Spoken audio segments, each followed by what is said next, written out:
Hey, so yun, good day mga idol. Today, meron tayong gagawin sa pinarelo natin habang hindi pa natin nabibenta. Dahil New Year ngayon, new look mga par. So, lalagyan natin ng ring decals gaya ng mga pinagbibenta natin sa shop natin. And baka i-decals natin ito ulit mga lodi. So, meron tayong sticker doon. Ayun, yung kumikilang kinang. So, ngayon mga lodi, ang unahin natin is yung rim sticker. Tara! Pili muna tayo. Let's go. So yun guys, bali ang gagawin lang natin is isi-search natin yung Green Mamba 816 shop para lumabas na din. Ayan na nga, lumabas na siya mga idol. I-click mo lang yan at makikita mo na dyan lahat ng rim sticker design. So meron din tayong mga bike vlog. Ayan, meron din tayong hook ni Tade Pogacar, Pogacha or what else. Then, dito tayo mamimili ng design mga idol. So, meron na tayong napili. Ang napili natin is eto, fast forward. Yan. FFWD yung bago mga idol. Eh, no? Ganyan design, no? So, mukhang bagay ito sa wheelset natin kasi malapad. Then, eto na mga idol. Ikakat ko lang muna siya. Sinesetup ko lang sa computer. Then, lalagay ko na yung sticker dun sa machine. Ganyan yung ginagawa natin pag umu-order kayo mga idol.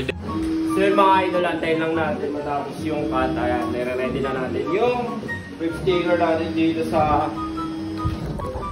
Pinarello. Ayan mga idol, lalagyan natin ng sticker kasi napaka-plain.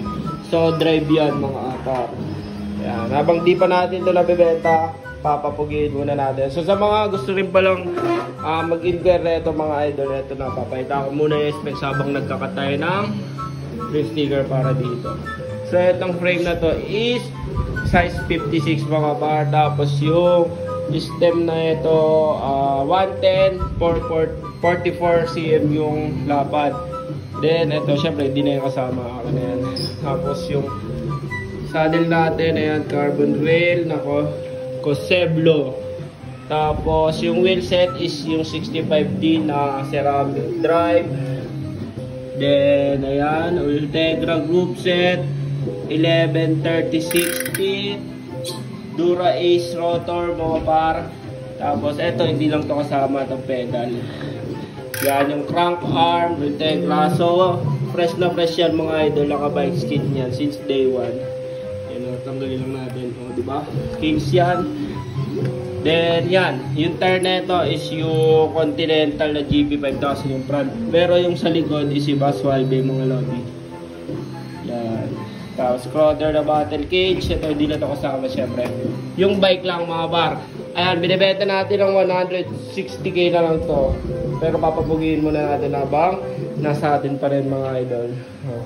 And sa lahat nga pala ng order dun sa shop natin mga idol, meron tayong freebies na ito. Ayun o. Yan, yung nakalagay dito sa printer natin. Yung kay Malapito, yun o. Kupal ka ba boss? So ready na yan, cut out, ididikit lang. Ayan, habang nag-aantay pala tayo mga par, lalagyan na natin ng sticker. Uy! Ganun lang siya kadali idikit mga idol. Ayan. So yun mga idol, tapos na. Ayan, tanggalin lang muna natin. Then, pakita ko sa inyo.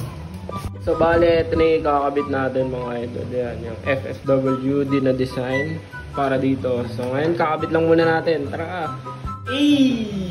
So kayo mga idol, kakabitan ko muna. Tara, papakita ko sa inyo. Then, i-montage natin na magtapos. Bali mga idol, eto kinakabit na nga natin yung rip sticker na natripa natin sa Pinarello. So ganito lang ikabit yan mga idol, yung FFWD. Kahit anong sticker, ganyan lang mga lodi, hindi nyo na kailangan pang basain. Bali meron na yan transfer tape. Yan yung hahawakan nyo, then tatanggalin nyo lang kasi yun nga lang yung pang-transfer niya para madikit niya sa kung saan nyo ididikit. Gaya na ito mga lodi, napaka-basic lang ng ginagawa natin. Nilalapat lang natin. Then, pag nalapat na, ayan, dinidikit ko na tapos tanggal ng transfer tape. So, natapos na nga natin sa likod kaya etong harap na agad yung binanata natin mga idol. Yan, parang nalalagay natin pero nakikita ko na agad yung itsura.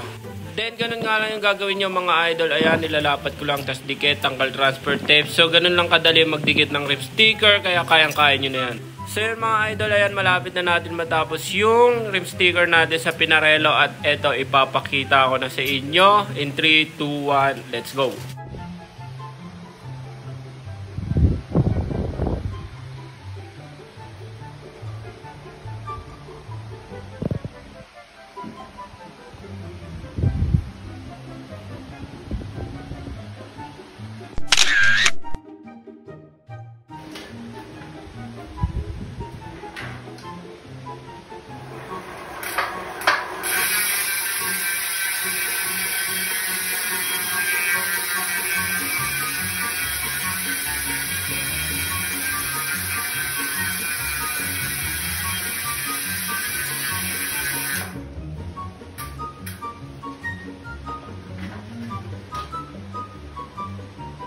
So yun, that's it mga idol. Sa lahat ng gustong umorder sa shop natin, ayan, ito yung sample ng FFWD, yung ginawa natin dito sa Pinarello. And meron pa tayo ibang mga rim sticker, check nyo na lang sa shop natin, tapos magbibigay tayo ng free neto. Ayan, ganito. Kupal ka ba, boss?